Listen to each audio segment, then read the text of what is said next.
આપણે રોજ રસ્તા પર સફેદ યુનિફોર્મમાં ઊભેલા એક જવાનને જોઈએ છીએ, જે ધૂપ, ધૂળ અને ટ્રાફિક વચ્ચે ફરજ બજાવે છે. પણ શું આપણે ક્યારેય વિચાર્યું છે કે એ જવાન ઘરે કેવો જીવતો હશે? આજની કહાની છે એક એવા ટીઆરબી જવાનની જેનું પગાર ₹8,400 હતું અને જે પછી ₹12,600 સુધી પહોંચ્યું. પણ એની લડાઈ પૈસા કરતાં ઘણી મોટી હતી.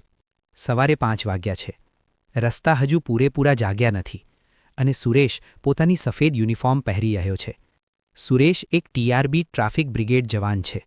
એ રોજ ચોરાસે ઊભો રહી ટ્રાફિક સંભાળે છે.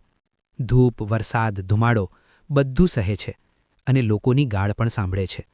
પણ તમને ખબર છે એની મહિનાની કમાણી કેટલી છે? ₹8,400. ઘર ભાડું ₹3,000, માતાની દવા ₹2,000, દીકરીની સ્કૂલ ફી ₹1,500, રાશન, લાઇટ, પાણી. મહિનો પૂરો થવા પહેલાં જ પૈસા ખતમ થઈ જાય. એક દિવસ એની દીકરી બોલી, "પપ્પા, મારી સ્કૂલ ફી બાકી છે, ટીચર ડાંટે છે." સુરેશ પાસે કોઈ જવાબ નહોતો. એ ફક્ત નીચે જોઈ રહ્યો. એ રાતે એક જવાન પોતાના ઘરમાં જ હારી ગયો. થોડા સમય પછી સરકારે ટીઆરબી જવાનોનું માનધન વધાર્યું.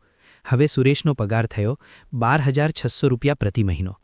ઘણું નહીં, પણ હવે દીકરીની ફી ભરાય છે, માતાની દવા સમયસર મળે છે અને સૌથી મોટી વાત, સુરેશને પોતાનું સન્માન પાછું મળ્યું. ટીઆરબી જવાન કોઈ મોટો ઓફિસર નથી, પણ રસ્તા એની મહેનતથી જ ચાલે છે. પગાર ઓછો હોઈ શકે, પણ ફરજ બહુ મોટી છે. દરેક યુનિફોર્મ પાછળ એક પરિવાર હોય છે, એ ક્યારેય ભૂલશો નહીં.